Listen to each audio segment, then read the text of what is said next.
Ayan, yan ang Steel Blue acrylic paint. Ayan. Yan po ang ipakita ko sa inyo. Paano ko yan tinitimpla, anong mga chemicals ang ginagamit, anong mga pangulay ang ginagamit ko dyan. Ayan. Ayan ang Steel Blue acrylic paint. Bago ko ipakita, bago ko ituro yan kung paano ko yan tinitimpla, syempre, introhan muna natin. Tara, let's go!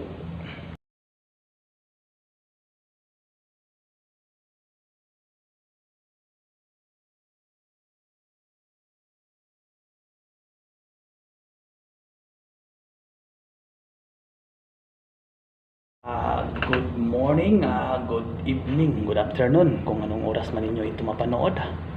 Welcome sa panibagong vlog. Welcome sa aking YouTube channel, Color Mix TV. Ngayon po may ipapakita ko sa inyo sample for production. May order na po pero magpa-approve muna.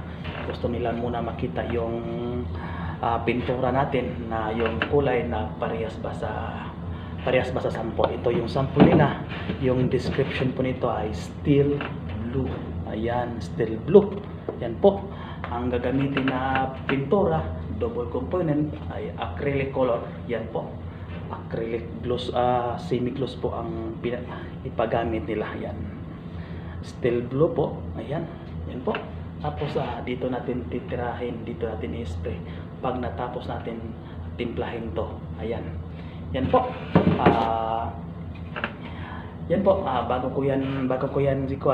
Bago ko ipakita sa inyo kung ano ang mga pangulay na gagamitin ko, anong main base ang gagamitin ko nito. Ayan. Siyempre, shoutout ko muna yung naiwan ko, nakalimutan ko i-shoutout yung nakaraan. May si Roots Vlog at si Obet Mix Vlog. Ayan sir, shoutout sa inyo sir. Maraming salamat sa inyo sa pagsuporta sa aking YouTube channel, at nagpapasalamat ako sa mga silent viewers ko, solid supporters ko dyan, at sa mga nag-DIY, salamat sa inyo. Ayan, tara, itimplahin na natin. Let's go! Ayan, ito yung mga pangulay na gagamitin ko sa pagtimpla ng Steel Blue. May kuan tayo dito, may HD10 na blue, tapos may HD2 tayo dito na lemon yellow, tapos may neutralizer tayo dito na HD9 na black. Yan lang muna, tatlo ang gagamitin ko sa pagtimpla ng Steel Blue. Baka magdagdag lang tayo mamaya kung ano pa ang kailangan idagdag sa pagtimpla ng Steel Blue. Tapos siyempre yung main base natin, acrylic semi-gloss white. Ayan, yan ang main base natin. Ito yung pintura, ito yung main base natin. Tapos ito yung mga pangulay sa pintura. Ayan, yan tatlo na yan ang pangulay natin.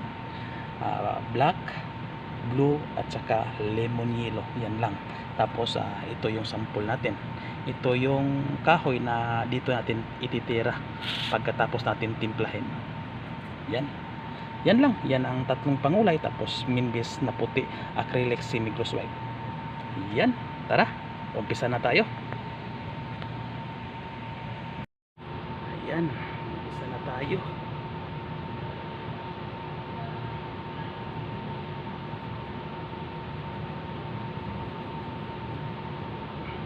Ayan, ito yung sample. Dito natin ilagay yan. Kaya baka madali na naman tayo. Baka bayad na naman tayo nito sa sample. Yan, ito lang.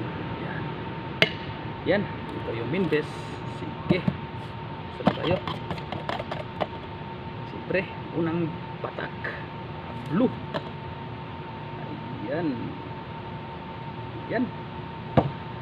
Sa mga nag-DIY dyan, ganun pa rin yung sasabihin ko sa inyo.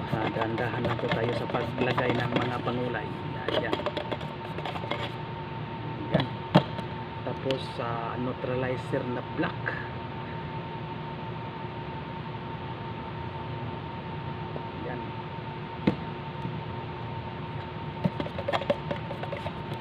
Ayan.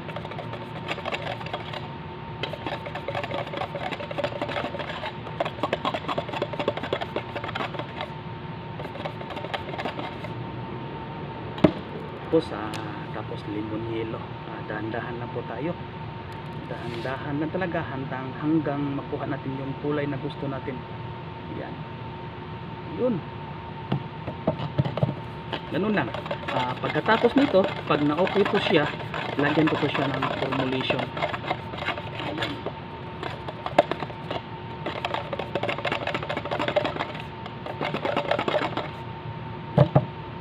Pa natin.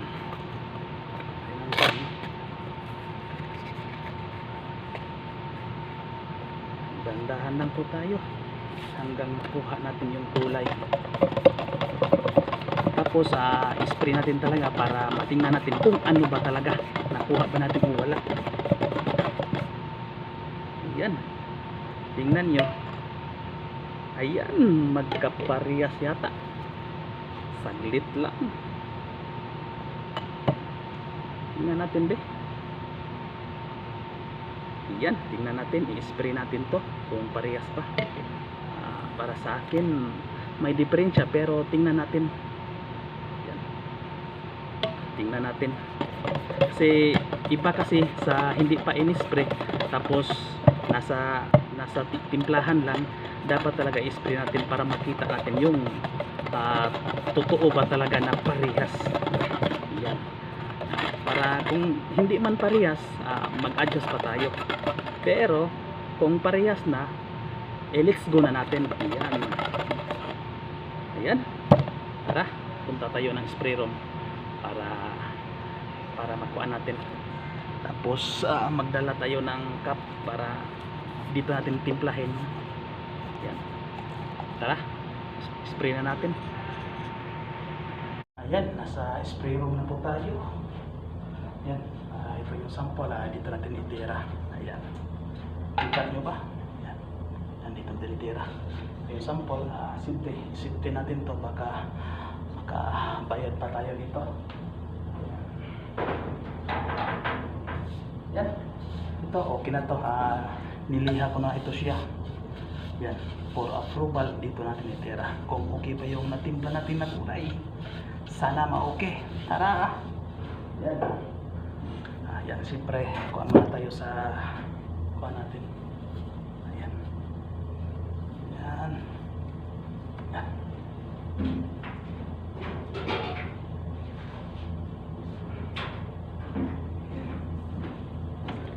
Siyempre, ayan. Ayan. Ito yung timpla natin. Siyempre, lagyan natin. Ayan.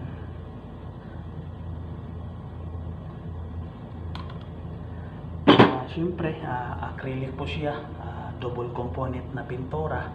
Siyempre, may catalyst siya at saka acrylic thinner. Ayan po, timplahin natin ng acrylic thinner at saka catalyst. Tara.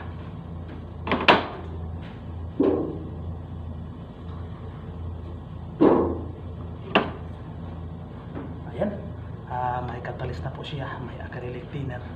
Ayan, haluin na natin ng maayos.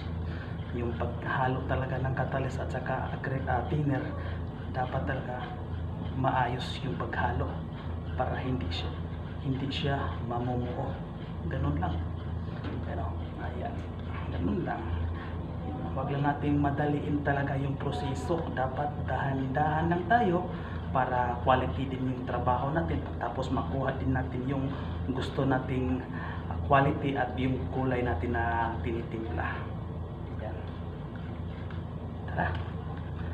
Siyempre, mag-safety muna ako kasi mabas naman tayo. Ayan.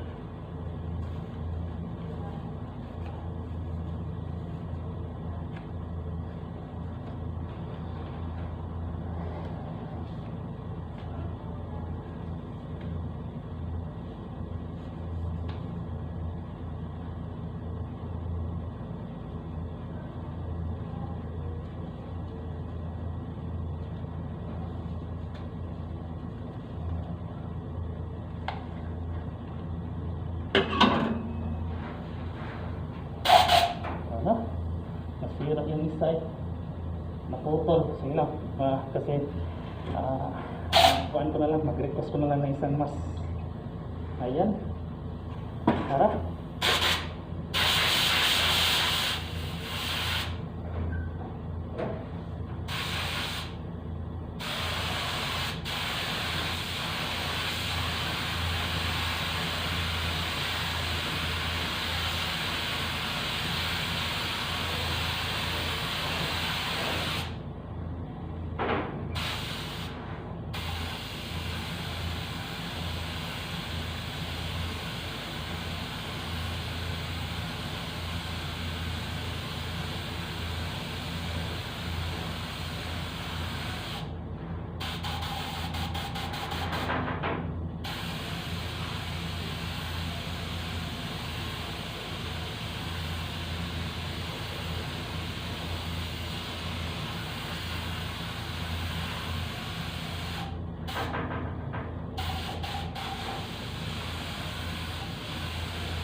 Ayan, tapos na po siya. Ayan.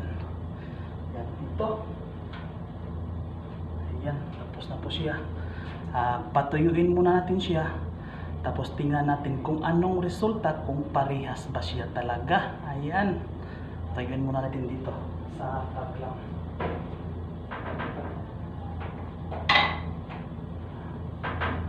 Yan, patuyuin muna natin sa paglam para madali na siya matuyo. Balikan natin ng mga 1 oras. Tapos tingnan natin. Ayan. Pakita ko sa inyo yung resulta, yung natuyo at saka yung hindi pa natuyo. Malayo pa siya. Tingnan natin. Oh, yan oh. Yan ito pa yung tuyo. Ito siya, basa pa, yung bago pa lang ka-spray. Tapos ito yung sample na sobra ng tuyo. Yan. Tingnan niyo, ito mahilo pa. Siyempre, patuyuin natin na maayos yan. Baka magparehas na siya sa sample na medyo dark na siya. Ito naghihilo pa kasi siya kasi basa pa kasi siya. O yan, basa pa. Tapos yung sample tuyong-tuyo na. Balikan na lang natin maya-maya mga after 1 hour. Tara, update ko lang kayo. Ayan, tuyo na siya. Yan. After sa 1 oras, tuyo na siya. Tapos ito lang sample. Ayan, sa tingin ko okay siya, medyo okay siya, nasa 98% yung kulay natin. Siyempre hindi naman natin makasabihan na 100 kasi yung itong kahoy na itong pintura na to hindi sa amin, iba din ito na brand. Siyempre magkaiba pero hindi naman siya talaga magkalayo. Para tingin ko nasa 98%. Ayan, yan na po. Yan na po ang steel blow. Ito na po yung for approval ko. Ayan. Ayan, ganda. Sana ma-approve siya, sana ma-okay. Sa tingin ko, parang ma-approve talaga siya. Ayan o, tingnan natin, sakay natin. Ayan. Ayan, parang kuhang-kuha Ayan. Ganda. Ayan. Yan na po ang steel blow for approval. Sana makuha ko, yung production. Ayan. Ayan. Yan na po. Salamat sa inyong walang sawang suporta sa aking YouTube channel Color Mix TV. Ayan, salamat talaga. Salamat na sana may natutunan kayo sa aking mga tutorial kagaya nito. Ayan, salamat talaga. Salamat. At God bless. Ingat kayo palagi. Ayan.